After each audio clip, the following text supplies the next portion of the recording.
Ako sa Tita Mad na may pangarap. Yan, tamang food trip na naman ako dyan. Nagluto ako ng kakaibang sibot chicken and pork feet with a twist. Panoorin nyo hanggang dulo guys para matutunan nyo yung video. Then yung recipe. Diba? Titikman na natin yan. Ayun yung trailer natin. Malasang malasa yan. So ayan, food trip ko na yan. May kanin na ako. Luto na rin yan. Ganyan dapat. Then may patis with silimansi yan. Sarap na ito. So ayan, titikman natin yan. Panoorin yung mga video ko guys. Gugutumin ko kayo sa mga video ko. So ayan, titikman na natin kung masarap. Sarap yan, ako nagluto niyan eh. Ito ako, masarap din yan. Diba? Yamete kudasai. Siramsan na. Sarap din ang ano dito, chicken balls. Malambot-lambot. Yung lasa niya parang ano, yung shabu-shabu na ano, sabaw. Sarap talaga. Titikman na natin yung ano dyan. Yung paanong manok din yung ano. Pata ba yan? Yan, sarap po. Ulala. Kung mapapanood mo to guys, panoorin nyo hanggang dulo. Para mautunan nyo yung mga recipe. Ganyan dapat. Ang mga recipe with the twist. Kay soiti mo lang yan. Tikman natin yung sabaw. Mainit-init pa.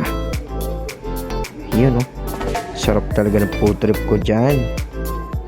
Tikman pa natin. Lagyan ko ng patis. Ayan mabisang mabisa talaga. Napakalambot nito guys. Tanggal agad yung buto. Ayun yung mga suspense. Ayan yung mga rekado guys. Hindi ko na mabanggitin. Nakita nyo naman. Parang di naman kayo nag grade 2 kung di nyo makita yan.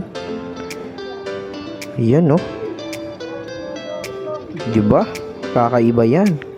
Kaya so ito nyo lang makikita yan na ganyan yung yung recipe ko. So ayan, pinakuluan na yung tubig. Lagyan na natin yung pork feet.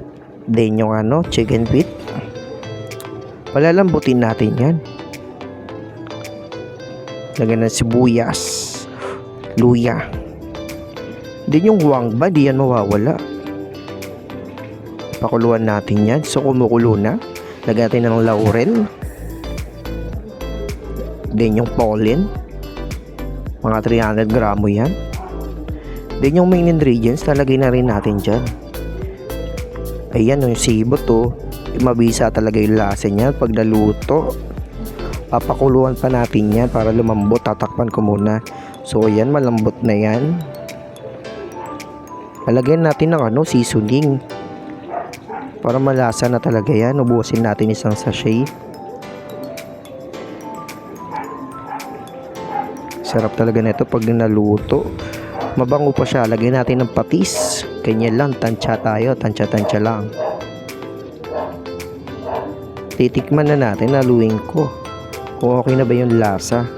Depende yun sa panlasa nyo guys. Kung gusto nyo ba yung matabang-tabang o kaya yung sakto lang. Yun Namit kadi. Takpan ulit natin. Ayan, kumukulo na, palambot na rin dyan. Lalagyan natin yung chicken balls. Mga 1/4 yan guys. Sarap na ito pag naluto. Nakabisa talaga ng food trip ko dyan. Sarap talaga Binibila ko pa kung ilan yan Ayan, paluto na yung chicken balls. Kumukulo na rin. Lagyan na natin yung tokwa. Yung tokwa, mabilis lang din maluto yan. Binilang ko lang din yan kung ilan yan. Nasa yata 20 pieces yan. Yan, kumukulo na Lagay natin mabisang sili. Basta pag Bicolano, Oragon, mahilig sa sili. Diba? Sarap nito. Bango pa talaga ng amoy. Yan, paluto na. Mabisang mabisa talaga yan. Lagyan natin onion mix. Pampadagdag lasa to guys. Sarap nito. Binilang ko pa nga ulit yan kung ilan yan Nasa 100 pieces yata yan. Inano ko muna, nilubog ko para maluto agad. So hanggang dito lang aking video guys. Bye bye. Yamete kudasai.